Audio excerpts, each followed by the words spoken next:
nosso estudo de hoje está na primeira epístola a Timóteo, capítulo 6, versículo 10. Paulo fala o seguinte: porque o amor do dinheiro é a raiz de toda espécie de males, e nessa cobiça alguns se desviaram da fé e se transpassaram a si mesmo com muitas dores. Emmanuel vem comentar na lição 57 do Caminho, Verdade, Vida, Dinheiro. Paulo não nos diz que o dinheiro em si mesmo seja flagelo para a humanidade. Várias vezes vemos o mestre em contato com o assunto, contribuindo para que a nossa compreensão se dilate. Recebendo certos alvitres do povo, que lhe apresenta determinada moeda da época com a efígie do imperador romano, recomenda que o homem dê a César o que é de César, exemplificando o respeito às convenções construtivas. No meio de suas mais lindas parábolas, emprega o símbolo de um dracma perdido. Nos movimentos do templo, aprecia o óbolo pequenino da viúva. O dinheiro não significa um mal. Todavia, o apóstolo dos gentios nos esclarece que o amor do dinheiro é a raiz de toda espécie de males. O homem não pode ser condenado pelas suas expressões financeiras, mas sim pelo mau uso de semelhantes recursos materiais, porquanto é pela obsessão da posse que o orgulho e a ociosidade, dois fantasmas do infortúnio humano, se instalam nas almas, compelindo-as a desvios da luz eterna. O dinheiro que te vem às mãos pelos caminhos retos, que só a tua consciência pode analisar a claridade divina, é um amigo que te busca a orientação sadia e o conselho humanitário. Responderás a Deus pelas diretrizes que lhe deres, e ai de ti se materializares essa força benéfica do sombrio edifício da iniquidade. Emmanuel dedica agora uma sequência de estudos, foi a de ontem, a de hoje e já observei que é de amanhã também, falando sobre o uso desses bens materiais e principalmente materializado nisso que a nossa convenção criou, né, que chama de dinheiro, moeda. E vem pegar uma passagem da carta a Timóteo, que o Paulo dizendo que desde sempre o amor ao dinheiro é a raiz de toda a espécie de males. A gente já vem batendo isso em alguns estudos, a gente falou no último estudo, que não é errado você ter dinheiro, desde que você observe 3 requisitos. O primeiro é você não conquistar o seu patrimônio prejudicando ninguém, e o segundo e o terceiro é não deixar que esse patrimônio te prejudique fisicamente, corpo físico ou moralmente, no que diz respeito à vaidade, orgulho, sensualidade, avareza, toda essa parte. É um desafio muito grande, porque foi o próprio Jesus que disse que é mais fácil o cabelo passar pelo buraco de uma agulha do que o rico entrar no reino dos céus. Por quê? Porque a gente sabe que a pessoa fica anestesiada, hipnotizada, quando tem o dinheiro nas mãos. E ele vem falar de dois fantasmas do infortúnio humano, o orgulho e a ociosidade. O orgulho é aquilo que te faz acreditar estar acima de outro ser humano, quando a gente esquece que na qualidade de espíritos que nós somos, e o quanto é passageiro essa estada nossa aqui na Terra, a gente esquece que quem de repente está vivendo hoje na prova da riqueza, ela está na mesma nave, só que está na primeira classe. Os outros estão na classe mais econômica, mas a nave é a mesma, a finalidade, o destino é o mesmo. Mas o orgulho toma conta de uma maneira que faz com que daqui a pouco a gente se reconheça no plano espiritual, vendo o resultado dos nossos pensamentos, das nossas atitudes de maneira bem triste. E a ociosidade principalmente, que o jargão popular dizia que mente vazia era a oficina do demônio. A gente na doutrina espírita vai dizer que mente vazia é a oficina do obsessor, do espírito que está do teu lado, porque ele se comunica através do pensamento. Se você não está pensando em nada, você está deixando que ele jogue todas as influências para você, e aquelas que você abraçar, ele vai trabalhar, vai ficar numa troca aqui, como se fosse um diálogo sem voz, só dentro da mente, trabalhando essas ideias com a gente.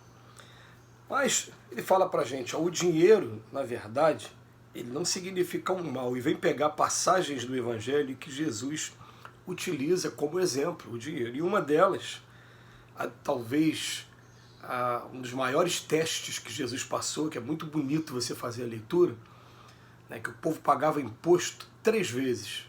Pagava para Roma para o governo romano depois local, pagava 2 vezes, uma vez para Roma mesmo e depois para o governo romano, e para o Templo de Jerusalém. Então vocês conseguem imaginar o que seria a gente pagar IPTU para 3 vezes, IPVA, 3 vezes esses impostos, esses tributos que a gente tem. E aí tem um momento que o povo, revoltado com aquilo, fala, vem cá, eu devo ou não pagar os meus tributos? Se ele fala que deve, os judeus ficariam contrariados porque estavam sendo tributados 3 vezes. Se ele fala que não deve, as autoridades romanas prendiam o Cristo. Ele vira o que está aí na efígie e fala, é César, então tá bom, dá a César o que é de César e dá a Deus o que é de Deus. E deixou de uma maneira assim, bem... contemporizou a coisa de uma maneira que deve ter deixado aqueles que o quiseram provocar bem chateados, mas utilizou o dinheiro como uma figura. Depois ele fala da parábola do dracma perdido, né? E o dracma está simbolizando uma moeda. Ao mesmo tempo que depois fala do óbulo pequenininho da viúva, que na balança divina pesou muito mais do que uma bolsa cheia de moedas de alguém rico que estava dando apenas do seu supérfluo, querendo falar do sacrifício do óbulo da viúva. É claro que a gente vai encontrar exemplos, e para quem tiver curiosidade, né, o livro que Allan Kardec escreveu, O Céu e o Inferno, quando você vai encontrar exemplos de espíritos felizes, esse livro é dividido em 2 partes, e a segunda parte foi só relato de conversas que se tiveram com os espíritos. Então vai ter um capítulo lá que é Espíritos Felizes, logo no primeiro capítulo. Tem espíritos felizes, espíritos em condições medianas, espíritos sofredores, suicidas, cada categoria ele separou em um capítulo diferente. E nesse dos espíritos superiores você vai encontrar o exemplo de Condessa Paula. Né? A gente vai encontrar sim, a gente conhece cada um de nós, exemplos de pessoas que tiveram o bem material e que souberam utilizar o bem material de alguma maneira, mesmo sabendo da cobiça que teve todo, dos desafios todos, eles souberam empregar o bem material da melhor maneira possível. A única coisa que o Emmanuel vem chamar a atenção aqui para a gente, que é muito grave, ele vem falar para a gente, né, no final, né, ai de ti, se materializares essa força benéfica que é o dinheiro, no sombrio edifício da iniquidade. Ai de ti. Porque da lei de causa e efeito, gente, ninguém escapa. E a gente tem feito alguns estudos de como acontece no plano espiritual esse assédio, essa cobrança, essa vingança. E simplesmente por quê? Porque aqui na Terra a gente consegue esconder muita coisa das pessoas e a nossa justiça não consegue alcançar as provas como se alcança do outro lado. Aí você vai falar, mas como é que se alcança do outro lado? Do outro lado, gente, você pensou, materializou, tem uma tela em que as pessoas estão vendo o que você está pensando. Então, nós aqui na Terra estamos muito longe de começar a desenvolver a disciplina do pensamento. Está sendo o privilégio de poucos. Mas chegou lá no plano espiritual, as pessoas falaram, você fez isso, fez aquilo, vai vir a tela confirmando o que você fez e mais, mostrando como você fez, mostrando até quais foram os agravantes e quais foram os atenuantes. E aí você fica preso da sua própria consciência, porque é a própria consciência que mostra, e você não vai conseguir modificar um quadro interno, criar um pensamento com uma coisa que você não viveu exatamente. Até porque eles dizem pra gente que até a mentira, quando é projetada, tem alguma coisa nessa tela aí que mostra que é mentira, que é, quando é verdade, não, quando é verdade você vê com nitidez mesmo, você vê a coisa mesmo. Existem diferenças nos pensamentos das pessoas, por incrível que pareça, né? Deve ser uma coisa maravilhosa que a gente espera ansiosamente quando chegar a nossa vida, a gente está estudando isso e comprovando, embora a gente saiba que não vai conseguir trazer para cá para confirmar, mas pelo menos a gente quer confirmar o que a gente tem estudado aí durante o tempo.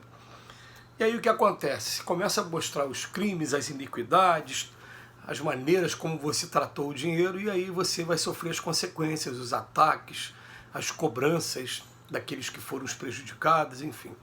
Então ele fala, ai de ti, porque a consciência tranquila quando a gente chega no plano espiritual é tudo. Quem não está com a consciência tranquila vai ter que pensar em desculpas mil, se elas vão ser aceitas ou não, e maneiras de reparar depois no futuro o mal que praticaram, ficando preso em verdadeiras cadeias daqui para frente para poder restaurar, reparar tudo. Fica aí a reflexão, que Jesus nos abençoe hoje e sempre.